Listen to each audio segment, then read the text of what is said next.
Right, this is Andi Purewal for Boxing News. I'm joined by Matt Macklin here in Saudi Arabia. Matt, it's very hot. It's very late. How are you managing it? I'll tell you what, it's a lot hotter tonight than it was last night. I think it is anyway, you know what I mean? Like last night I thought, oh, this ain't too bad. I was up there doing the stream, it was, you know, there was a bit of a breeze. It was hot, don't get me wrong, but it wasn't unbearable. Tonight, I put trousers on because last night wasn't bad. Come in, it's definitely hotter, no breeze. I'm like, what was I thinking? Reckon a week in this sun you'll be back at fighting weight? I would say so, definitely. Matt, obviously there's one reason we're here. Tyson Fury, Wilder-Zhang, the undisputed heavyweight crown. In your opinion, Matt, is this the biggest fight that can be made in the sport?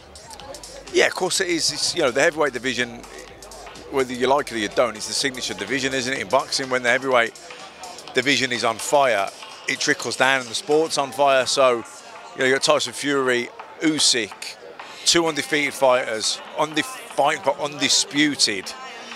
Without a doubt, it's the biggest fight in boxing that can be made. Two men who are supremely confident. They've got no doubts in their own abilities. We all know how good they both are.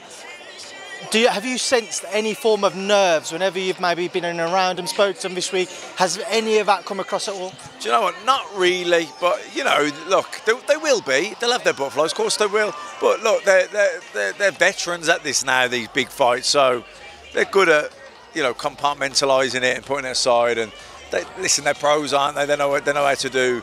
They're brilliant at their talking. And what I will say is, was it Monday we had like a one-to-ones with them for a bit. We had Usyk for, you know, maybe half an hour. You know what I mean? And Tyson the same.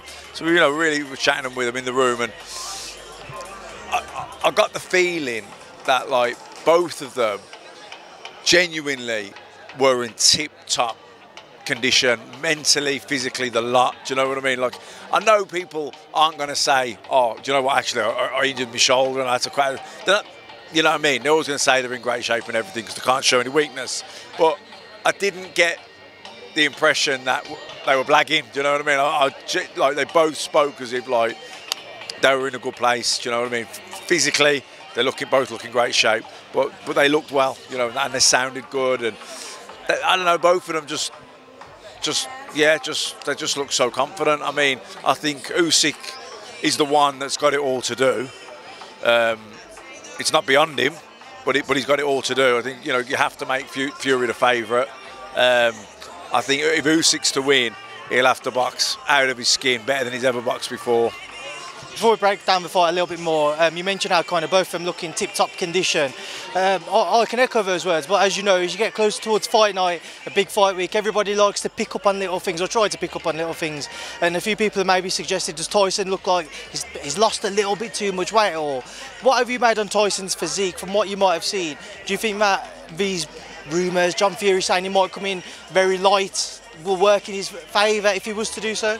Well, I don't know. The weight that I heard he's going to probably come in at was about 7 pounds lighter than he was for the second Wilder fight.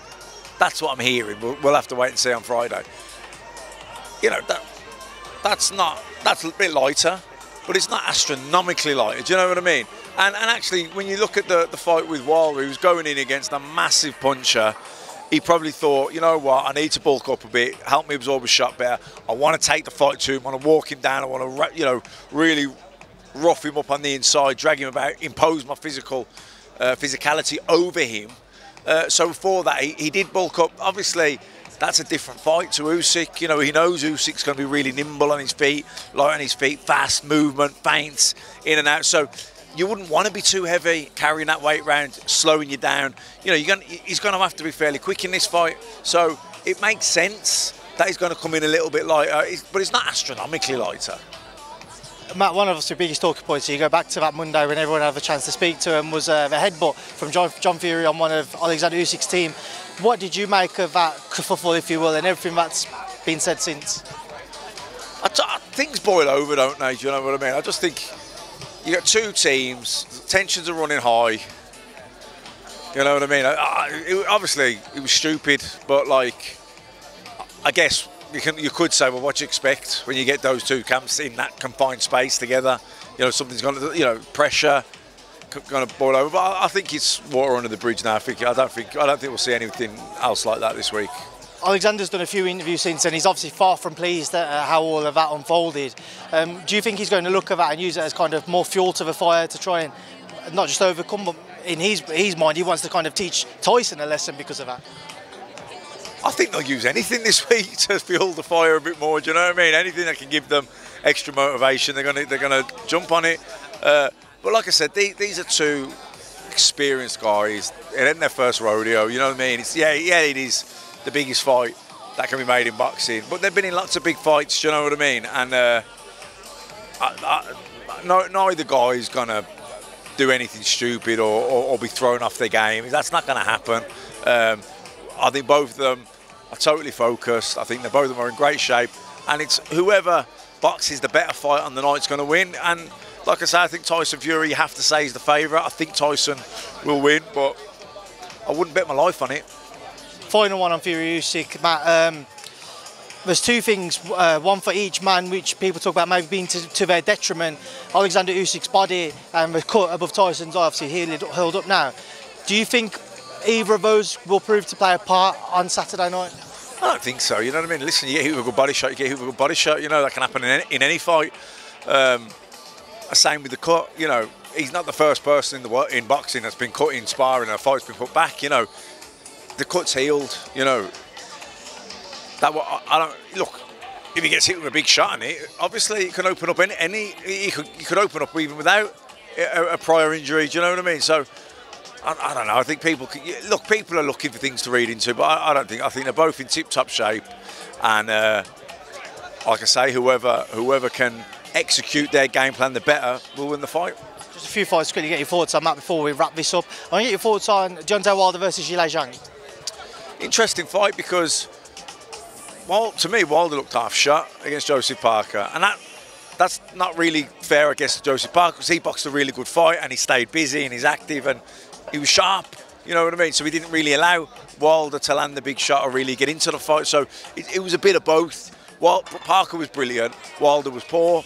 Now, he's had one round in 2 years, so you might think, well, he had 12 rounds against Parker, so maybe he shook the rust now. And actually, he's going to be in better shape with Zhang. And Wilder-Zhang ain't going to be hard to find the way Parker was, and he's still got that freaky power. So you could say you could easily say, look, I think Wilder's the favourite in that. But then, Zhang's a big puncher as well, and he's on he's on a better run than Wilder, and he's been more active. So they're two big punchers. I don't know who wins it. Taylor-Catterall 2 next weekend. Do you know, I think Taylor's on the slide. I do. I think he's done really in boxing. I don't even know if he's really got the appetite for it anymore. And even with that, even if he did, I think Catterall is a bad style for him. He's awkward, Catterall. He's very side on. He's got that shoulder roll.